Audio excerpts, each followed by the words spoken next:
Lembaga Pembangunan Industri Pembinaan Malaysia CIDB memperuntukkan 2.5 juta ringgit bagi membangunkan pusat latihan sehenti untuk model bangunan bermaklumat MyBeam. Pusat latihan itu yang dijangka beroperasi pada Mei tahun ini disasar menyediakan latihan serta bimbingan mengenai BEAM kepada 300 individu setahun. Pusat Latihan Model Pembinaan Berinformasi MyBIM, satu inisiatif Lembaga Pembangunan Industri Pembinaan Malaysia CIDB, akan mula beroperasi Mei tahun ini dengan pelaburan 25 juta ringgit. Pusat latihan itu ditubuhkan untuk membantu syarikat pembangunan hartanah melakar pelan bangunan dengan lebih tepat.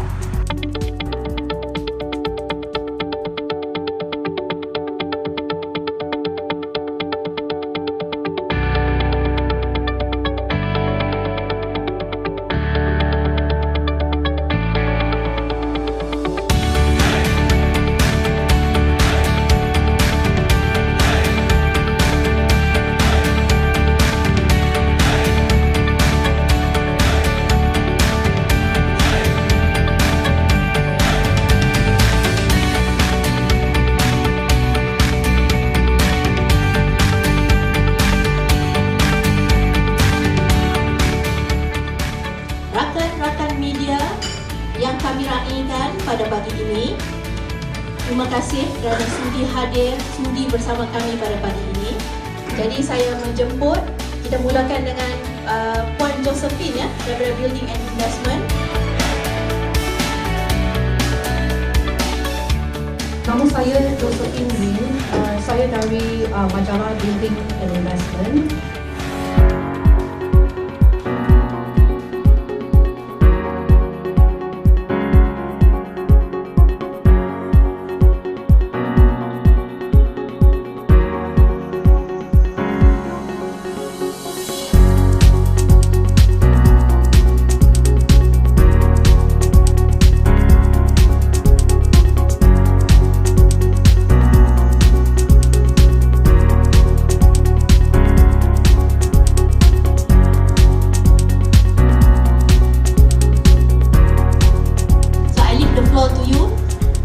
Wow them and please impress them. Thank you. Bagaimana kita nak meningkatkan sumbangan industri pembinaan kepada ekonomi negara, pembangunan ekonomi negara.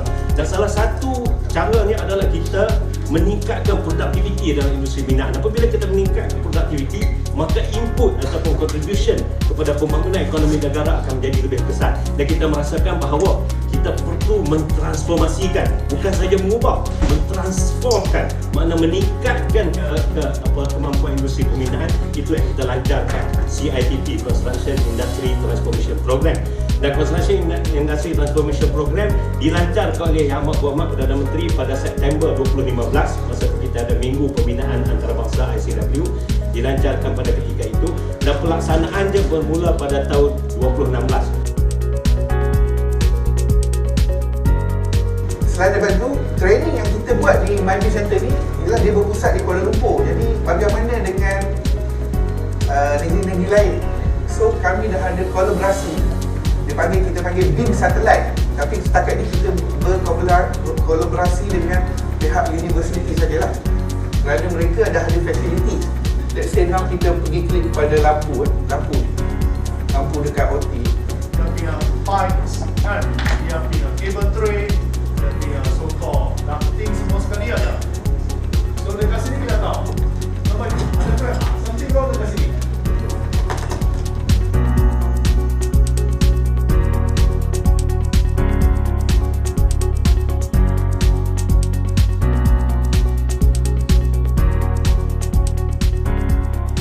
Arkitek sama arkitek pun plus juga. Apatah lagi, seperti yang saya sebut tadi, arkitek and mechanical engineer.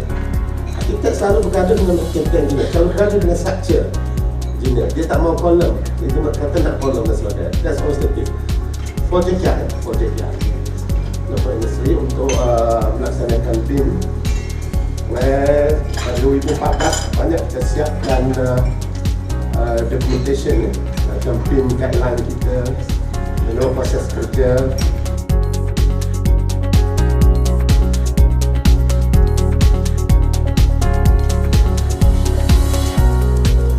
The components itself, we are now having the library.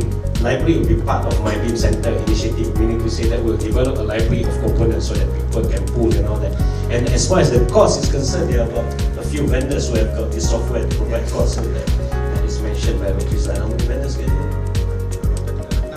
About 6 vendors can provide the cost data for the components.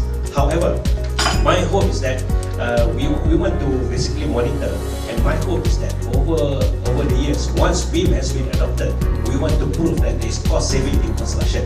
That's my hope, and I believe we can achieve that. So we will be monitoring doing the study every year to monitor the cost of construction, and I believe through the use of BEAM, eventually will come down because of the saving and all that.